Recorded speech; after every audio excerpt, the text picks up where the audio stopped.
চট্টগ্রামের পটিয়ায় থানা ঘেরাও, পুলিশের সাথে হামলা, পাল্টা হামলার পর আরেকটা ঘটনা ঘটল বীভৎস। এরকম ঘটনা নিয়ে আমাদের আসলে খুব কঠোর হওয়া দরকার আছে। এটা লালমনিরহাটের পাটগ্রাম থানায়। এবার অভিযুক্ত বিএনপি। চট্টগ্রামের পটিয়ায় অভিযুক্ত ছিল বৈষম্য বিরোধী ছাত্র আন্দোলন, এবং এখানে সারপ্রাইজিংলি এনসিপি নেতারাও গিয়ে সরেজমিনে এখানে অনেক কিছু করেছেন। এবং সর্বশেষ খবর অনুযায়ী আমরা যেটা দেখলাম, পটিয়ার ওসিকে প্রত্যাহার করা হয়েছে। খুবই খুবই খারাপ খবর। খুবই খারাপ জেস্চার ফ্রম দ্য গভর্নমেন্ট। আমি আসবো সেই জায়গায়ও, কিন্তু পাটগ্রাম নিয়ে আসলে একটু কথা বলতে চাই। এবং বিএনপি এবার এখানে জড়িত হয়েছে। বিএনপির অনেক মানুষজনের বিরুদ্ধে, বিশেষ করে তৃণমূল পর্যায়ের মানুষজনের বিরুদ্ধে চাঁদাবাজি, দখলদারি, নানান রকম অভিযোগ আছে। এবং এগুলো সত্যতা যে আছে তার প্রমাণ হলো বিএনপি তার সর্বোচ্চ নেতৃত্বের পর্যায় থেকে এদের অনেককে বহিষ্কার করেছে। সংখ্যাটা কয়েক হাজার সম্ভবত এখন, আমি সর্বশেষ স্ট্যাটিস্টিক্সটা জানি না। তার মানে বিএনপি স্বীকার করছে এগুলো হচ্ছে, যেখানে অভিযোগ হচ্ছে সেখানে এগুলো করছে। এর মধ্যে একই সাথে জরুরি কথা, যখন এই ঘটনাগুলো ঘটে আমরা সরকারের পদক্ষেপ আসলে সেভাবে দেখি না। এগুলো তো সরকারের পদক্ষেপ নেওয়ার কথা, কিন্তু এবার যে ঘটনাটা হলো, আমি মনে করি বিএনপিকে বহিষ্কার, এদের সাথে যারা জড়িত আছে তাদেরকে তো বহিষ্কার করা হয়তো হবেও, কিন্তু এদের যাতে শাস্তি নিশ্চিত হয় সেই ব্যাপারেও বিএনপির খানিকটা হলেও মনিটরিং করতে হবে। যদি আমরা অনেক সময় ফৌজদারি অপরাধে জড়িত বিএনপি সদস্যদের বিরুদ্ধে যেন পুলিশ ব্যবস্থা নেয় সেই আহ্বানও তাদেরকে জানাতে দেখেছি, কিন্তু এটা খুবই সিরিয়াস একটা চাঁদাবাজির ঘটনা। আর থানায় গিয়ে হামলা করা, মানে আমি এটাকে বিদ্যমান প্রেক্ষাপটে আমাদের অত্যন্ত গুরুত্বপূর্ণ একটা রাষ্ট্রীয় প্রতিষ্ঠান পুলিশের অ্যাক্টিভ হয়ে ওঠার ক্ষেত্রে খুব বড় ব্যারিয়ার বলে মনে করি। ঘটনা হচ্ছে এরকম, আমি প্রথম আলোর শুরুর অংশটুকু পড়ছি। পাথরমহলের রয়্যালটির নামে চাঁদা আদায়ের অভিযোগে ইজারাদারের 2 কর্মচারীকে ভ্রাম্যমাণ আদালতে সাজা দেওয়ার ঘটনাকে কেন্দ্র করে লালমনিরহাটের পাটগ্রাম থানায় হামলা হয়েছে গতকাল বুধবার রাতে 10:30টার দিকে। 200 থেকে 250 জনের একটি দল থানায় ঢুকে ভাঙচুর করে সাজাপ্রাপ্ত 2 আসামিকে ছিনিয়ে নিয়ে যায়। অভিযোগ উঠেছে বিএনপি ও সহযোগী অঙ্গ সংগঠনের নেতাকর্মীরা এই অভিযান চালিয়েছেন। এখানে দেখা গেছে ভাঙচুর করেছে, নথিপত্র তছনছ করা হয়েছে, আহত হয়েছে অনেক পুলিশ সদস্য। এর মধ্যে 2 জন বলা হচ্ছে হাসপাতালে চিকিৎসাধীন। বিএনপি বরাবরের মতোই সবাই যা করে এটার সাথে সম্পৃক্ততা অস্বীকার করেছে। বিএনপির পক্ষ থেকে বরং পুলিশের বিরুদ্ধে অভিযোগ করা হয়েছে যে পুলিশ তাদের সাথে চাঁদাবাজি করে, মোটামুটি টাকা চেয়েছে, তারা সেটা দেননি বলে তাদের কর্মচারীকে তুলে ধরে নিয়ে গেছেন। একই ধরনের কথাবার্তা বিএনপির পক্ষ থেকে বলা হয়েছে, আরেকজন নেতাও একই ধরনের কথাবার্তা বলেছে। এখন হতে পারে, তাত্ত্বিকভাবে ধরে নিচ্ছি, যে পুলিশ টাকা চেয়েছে এবং 2 জনকে ভ্রাম্যমাণ আদালত সাজা দিয়েছে। ভ্রাম্যমাণ আদালতের বিরুদ্ধে আমরা দীর্ঘদিন ধরে কথা বলেছি। এক্সিকিউটিভ ম্যাজিস্ট্রেট দিয়ে ভ্রাম্যমাণ আদালত পরিচালনা করা সংবিধান পরিপন্থী, এটার অবসান চাই আমরা ইন এনি কনসিডারেশন। কিন্তু যেটা জরুরি আলাপ সেটা হচ্ছে, তাহলে তারা যখন শাস্তি দিয়েছেন, এখানে বলা হচ্ছে হাতে নাতে চাঁদার যে রসিদ আছে সেটা সহ তাদেরকে ধরা হয়েছে এবং শাস্তি দিয়ে থানায় নিয়ে যাওয়া হয়েছে। কাগজে কলমে এখনও এটা একটা শাস্তি, এটা কোনো অভিযুক্তকে গ্রেফতার না, এটা শাস্তিপ্রাপ্ত কাউকে গ্রেফতার। তারপর গিয়ে থানায় হামলা হয়েছে, এটা সরেজমিনে দেখা গেছে, ছবি আছে। মানে বিএনপি এবং অঙ্গ সংগঠনের মানুষজনই এখানে গেছেন, এটা মনে করার কারণ আছে, কারণ তারা যে থানায় গিয়েছিলেন এটা কিন্তু তারা বলেছেন। আমি জায়গাটা একটু পড়ি। তারা এভাবে বলছেন, এই ঘটনার এখানে এই বক্তব্য হচ্ছে উপজেলা স্বেচ্ছাসেবক দলের সাবেক সভাপতি বাদশা জাহাঙ্গীরের বক্তব্য পাওয়া যায়নি, যিনি ইজারাদার ছিলেন সম্ভবত। বিএনপি সাধারণ সম্পাদক উপজেলা বিএনপির তিনি ওয়ালিউর রহমান, তিনি বলছেন এই ঘটনায় বিএনপির কোনো সম্পৃক্ততা নেই। ইজারাদার বৈধভাবে 9টি পাথরমহলের ইজারা পেয়েছেন, সেই অনুযায়ী লোকজন দিয়ে পাথর ও বালু উত্তোলন করছেন। পুলিশ প্রশাসনের সঙ্গে অর্থনৈতিক কোনো বিষয় হয়তো দ্বিমত হয়, গতকাল ওসির নেতৃত্বে তাদের বাকবিতণ্ডা হয়, ধরে নিয়ে যায়। তারপর বলছে লোকজন থানায় গিয়ে পুলিশের সঙ্গে আলোচনা করেন, আলোচনার এক পর্যায়ে তাদের মধ্যে ধাক্কাধাক্কি হয়, পুলিশ অতর্কিতভাবে লোকজনের ওপরে চড়াও হয়। তারপরে তারা গিয়েছিলেন থানায় এবং থানায় গিয়ে তারা তাদের ভাষ্য মতে বাকবিতণ্ডা হয় এবং পুলিশ চড়াও হয়েছে। পুলিশ চড়াও হয় না তা না, আমি ইভেন গতকাল পটিয়াতেও যা হয়েছে আমরা এখানে একটু টেনে আনি। আমি সিরিয়াসলি মনে করি সেখানে পুলিশ অত্যন্ত সঠিক কাজ করেছিল, পুলিশ আইন মেনেই কাজ করছিল। কিন্তু আমাদের পুলিশের বিরুদ্ধে এই অভিযোগও আছে পটিয়ে, সেটা হয়েছিল কিনা তদন্ত করে দেখতে হবে। দীর্ঘকাল ধরে পুলিশ খুব ডিসপ্রপোর্শনেট বল প্রয়োগে অভ্যস্ত, মানে যতটুকু বল প্রয়োগ করে একটা সিচুয়েশন হ্যান্ডেল করা যায়, ট্যাকল করা যায়, তাদের মানে অনেক ক্ষেত্রেই তারা এর চাইতে অনেক বেশি করেছেন। সো এখানেও পুলিশ কীভাবে এটা হ্যান্ডেল করতে গেছে আমরা নিশ্চিত নই, ধরে যদি নেইও।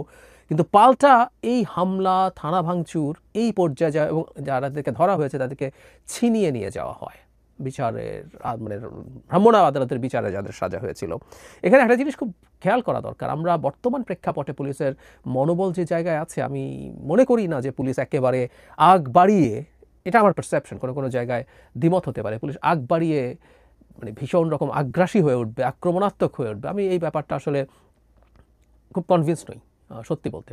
আমার এই বোঝাবুঝিটা ভুল হতে পারে, ব্যতিক্রম হতে পারে, কিন্তু আমি কনভিন্স নই। পুলিশ বরং এখন বহু ক্ষেত্রেই তারা যতটুকু জেনুইনলিও তাদেরকে কঠোর হওয়া দরকার, শক্ত হওয়া দরকার, তারা সেই আচরণ করতে পারছে না। তাদের যে ট্রমার ইতিহাস আছে এটাও ফ্যাক্ট।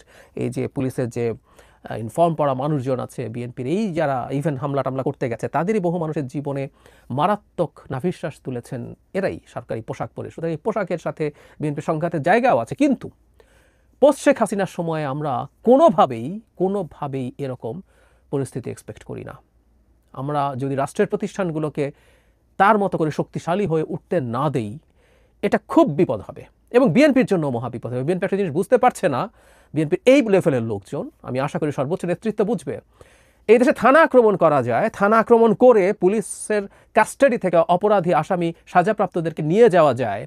এই যদি হয় আইনশৃঙ্খলার অবস্থা, কোনো একদিন কেউ বসে আছে এটা দেখানোর জন্য, এই আইনশৃঙ্খলায় তো নির্বাচন করা যাবে না। বসে আছেন, এনসিপি নিজেও করেছে, এনসিপি এন্ডোর্স করেছে, আমি এভাবে বলবো। কারণ হচ্ছে এনসিপির অনেক নেতা বৈষম্য বিরোধী ছাত্র আন্দোলনের বিরুদ্ধে যা হয়েছে পটিয়াতে, সেটাকে নিয়ে অত্যন্ত টাফ সব স্টেটাস দিয়েছেন, অন্যের দেওয়া স্টেটাস শেয়ার করেছেন। সো এনসিপিও একটা এনার্কি তৈরি করছেন। তারাও থানায় পুলিশের সাথে মারামারি করে থানা ঘেরাও করতে পারেন, তারা তাদের জায়গা থেকে করছেন। আইনশৃঙ্খলার অবস্থা ভালো না, এবং এখানে যখন বিএনপি করছে, মজার ব্যাপার হচ্ছে ফাঁদটা বিএনপির জন্য পাতা হচ্ছে।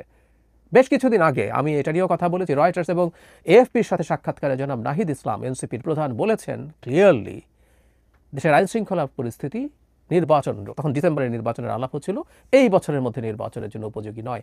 এখন আমি ধারণা করি এরকম আরও বেশ কিছু জায়গায় অনেককে দিয়ে বেশ কিছু ঘটনা ঘটানোর চেষ্টা করা হবে, যেগুলোর মাধ্যমে থানা যেখানে আক্রমণ হয় সেই দেশে, যেটা যদি ওয়াইড স্প্রেড হতে থাকে অনেক জায়গায়, যারা চক্রান্ত করছে তারা এরকম ঘটনা ঘটাবে বলে আমি ধারণা করি। আর সেখানে বিএনপি গিয়ে নিজে এগুলো করছে।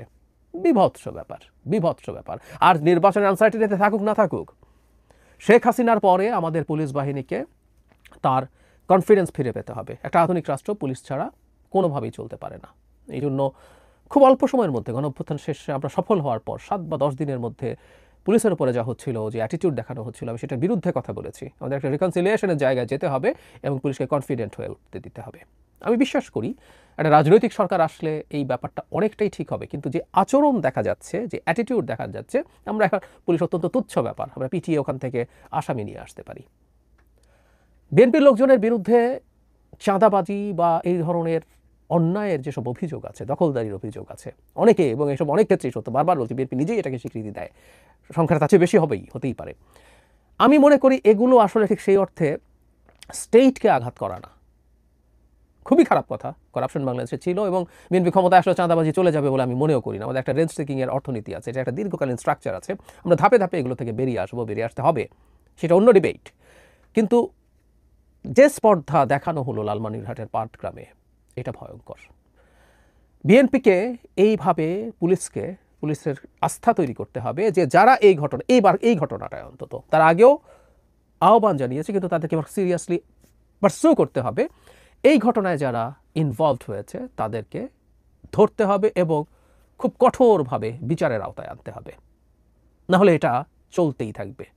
পুলিশকে যদি এই শক্তি, এই ক্ষমতা না দেওয়া হয়, তাহলে আসলে লাভ নেই। পটিয়াতে যেটা হলো, এটা আরও এরকম ঘটনা ঘটানোর পথ তৈরি করবে। হু নোজ, পটিয়ার এটা দেখেই পাটগ্রামে এটা হয়েছে। ওখানে যখন পুলিশের সাথে সংঘর্ষ হলো, যে পুলিশ সঠিক জায়গায় ছিল, আবারও বলছি, সে ডিসপ্রপোর্শনেট বল প্রয়োগ করেছে কিনা সেটা দেখা যেতে পারে, কিন্তু সেখানে যেটা হলো, এখন রাস্তা ব্লক করে দেওয়ার কারণে শেষ পর্যন্ত সে ওসিকে প্রত্যাহার করা হলো। এই যদি হয় নজির, এই নজিরগুলো খুব ভয়ঙ্কর সমস্যার সামনে তৈরি করবে। আমি মনে করি এবং আমি আশা করি এটার গুরুত্ব বিএনপি বুঝবে এবং খুব টাফ পদক্ষেপ নেবে। তাদের এমনি প্রচুর বদনাম হচ্ছে মাঠে, তাদের লোকজনের আমি ব্যক্তিগতভাবে কথা বলে দেখেছি, চাঁদাবাজি সহ নানান ক্ষেত্রে তাদের এই ধরনের জড়িত থাকায় আমার সাথে ব্যক্তিগতভাবেও কেউ এই ধরনের কথা বলেছেন বিভিন্ন ক্ষেত্রে। সুতরাং they have to be very careful.